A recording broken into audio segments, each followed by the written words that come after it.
Hello everyone.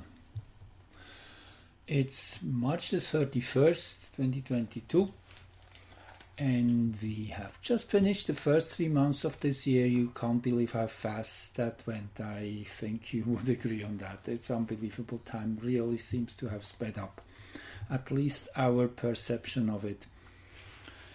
Well, as we get into April, it gets really interesting. Energies have been really pushing up, getting much more intense just lately, as you have watched certainly the big solar flares which started just a few days ago on the 28th of an M4 flare.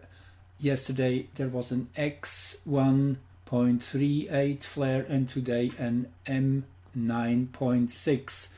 There's a big storm going on, what's called a geomagnetic storm.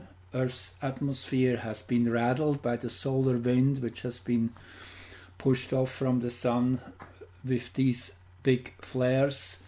And the other aspect of these flares is the moment the sun is flaring, the moment we see that happening, that's the moment we receive that X-ray blast, extreme amounts of radiation which are frying the upper level of our atmosphere, causing radio blackouts. So this is kind of like a big jolt Earth is receiving of energy, and you might feel it in the last few days. It has been building.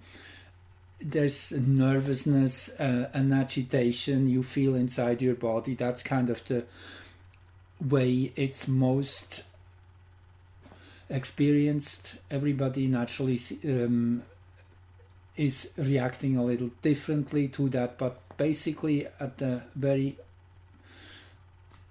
profound level it is spicing the whole situation up, infusing lots of extra solar energy. And as we move into the solar maximum, this is kind of the first episode of strong solar activity we are experiencing. It will build up into 2024, 25 when the solar maximum is expected. So yes, tomorrow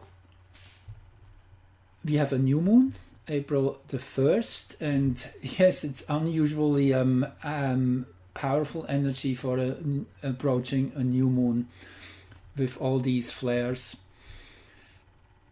First of all, I want to just look at the chart a little bit more simplified, so you get the idea of what I want to say.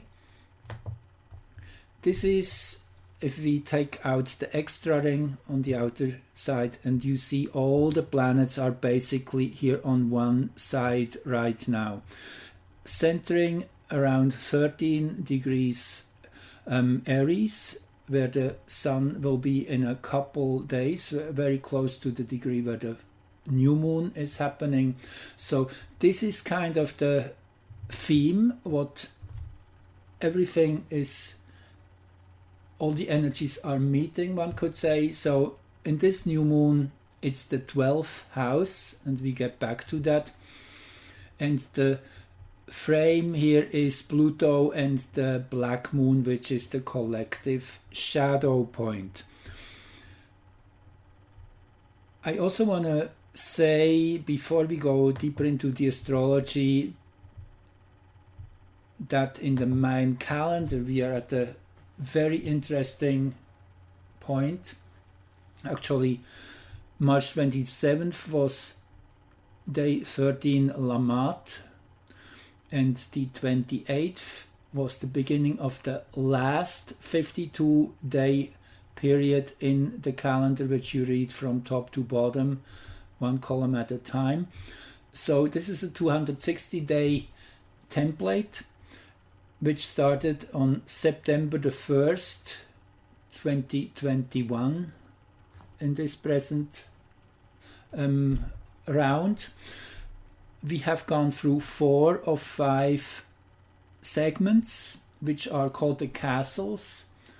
So it is the red eastern, the white northern, the blue western, and then the yellow southern castle. And that's the specialty about the Mayan calendar. It's that 5 segment division. The last one is called the green central castle of renewal and enchantment, of integration, and that has started on the 28th of March and goes into the 18th of May. So this is kind of the time when everything comes together, when loose ends are tied up and everything starts making sense.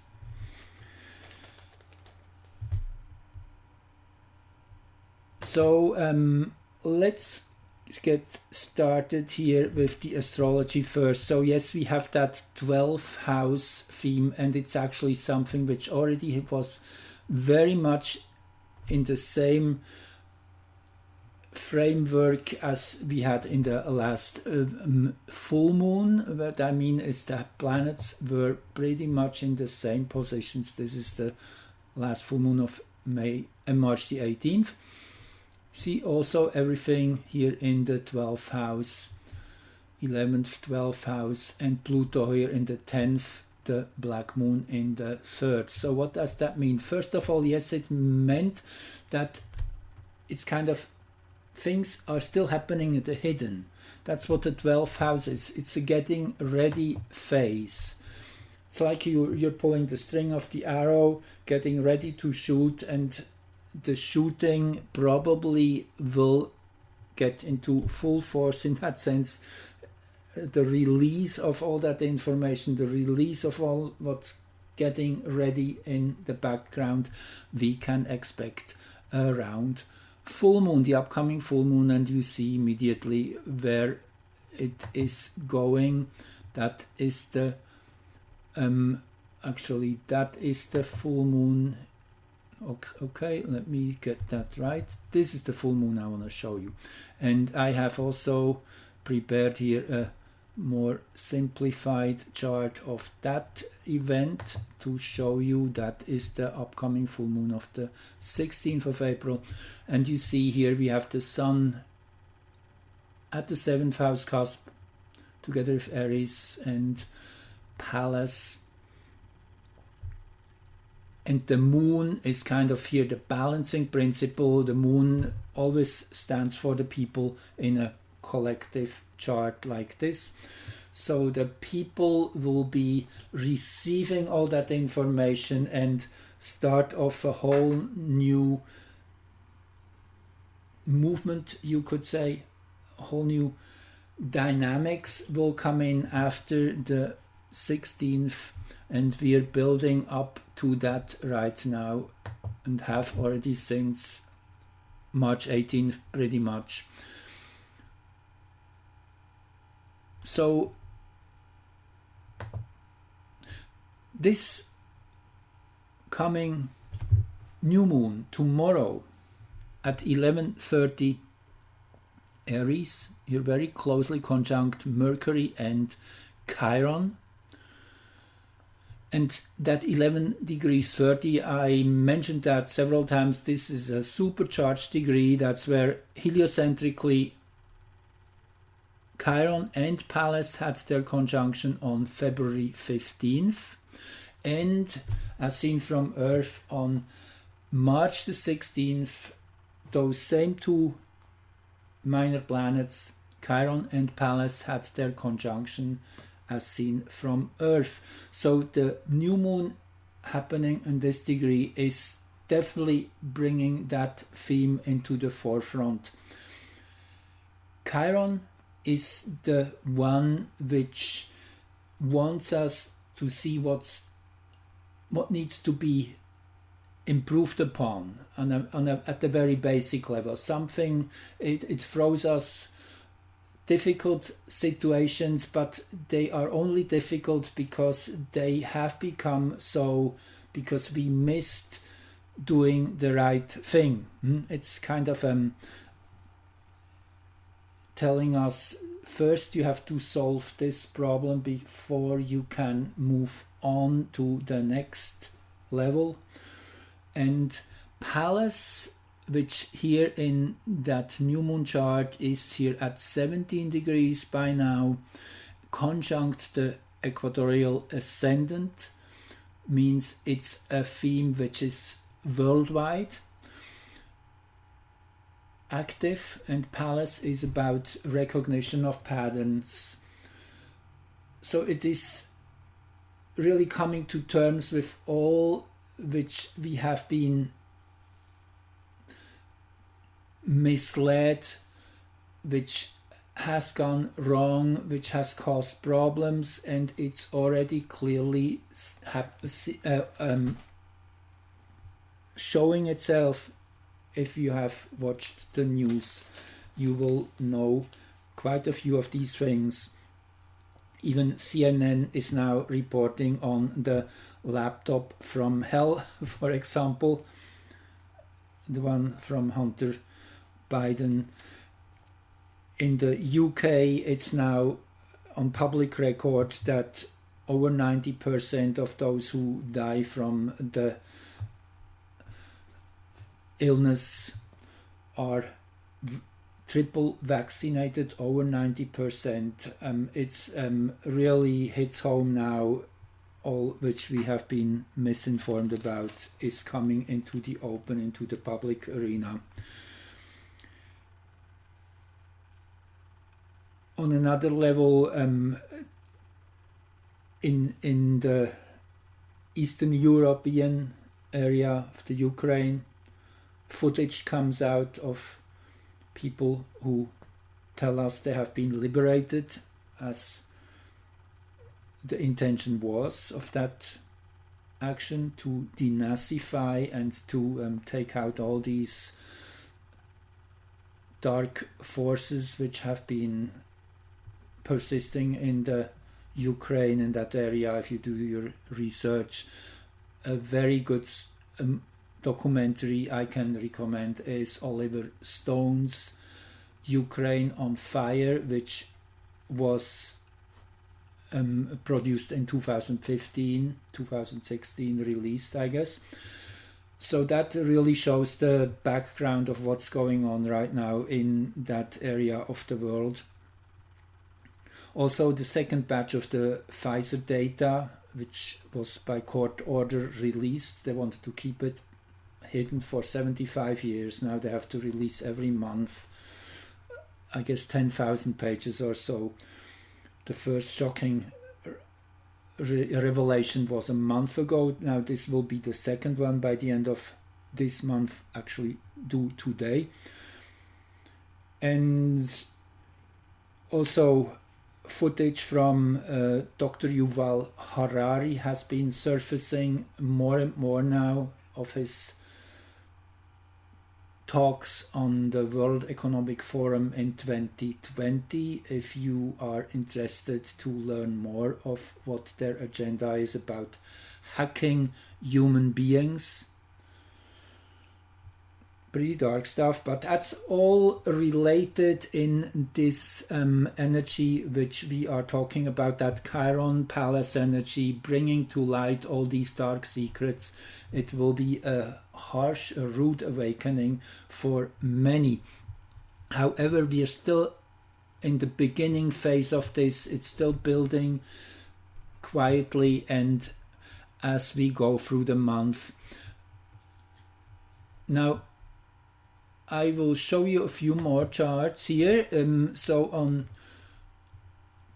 one day after new moon, on the 2nd, and that is coming Saturday, the sun will have its yearly conjunction, most exact, of Chiron. Interesting in this chart is the 23rd degree rising, the 22nd degree of Aquarius here, where the equatorial ascendant is. Again, that is the expression on the global level, the natural equator, whereas this is the ascendant for Greenwich at 51:29 Northern latitude. I'm using this location as it's 1/7 away from 1/7 of a circle is 5126, so it's pretty dead on exact 1/7 of a full circle away from the equator. The number 7 is opening us to the infinite dimensions, in that sense to the greater cosmos. That's why that location has been so important historically. Also, if we do look into history, there are Druid circles in that area where Greenwich is today the Royal Observatory. But what I want to say is the 22nd degree here, where Mars and Saturn will meet on April 5th. This is a major celestial event. That's where we're building up toward. That will be starting a whole new cycle of Mars-Saturn energy.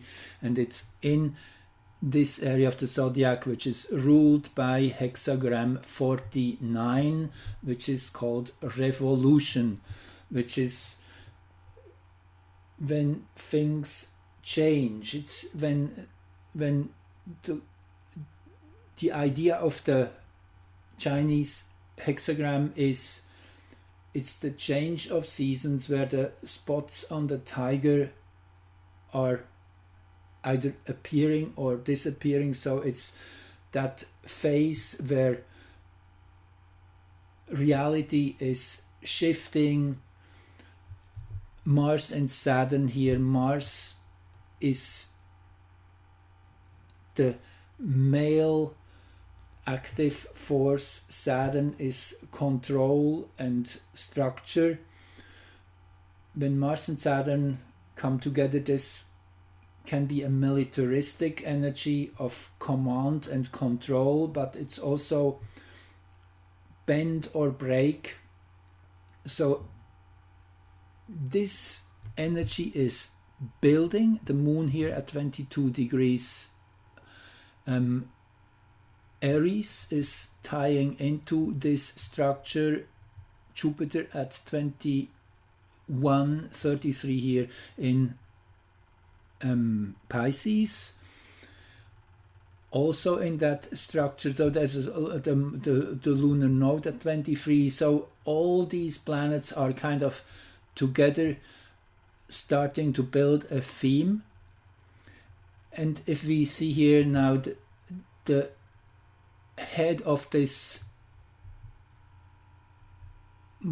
ball, if you want, where all the planets are sitting, the handle is here in Aries, in the second house. In this conjunction, the second house is the sense of physicality, of starting to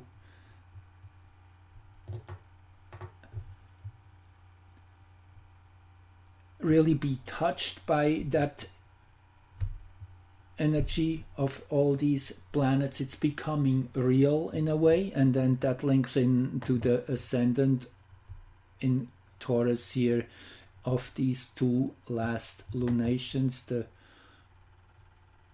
new moon tomorrow as well, the full moon of the 18th. So then when we move on to the next chart I have lined up here for you, that is then the Mercury Chiron conjunction. Just a few hours later, you see, if we go back to that, first the Sun and Chiron meet, then Mercury is pulling up to Chiron, another new yearly cycle starting. And this time we have again 22 degrees here, and that is actually pretty dead on where Mars and Saturn will meet just a few days later. See, that is at 22-24 Aquarius.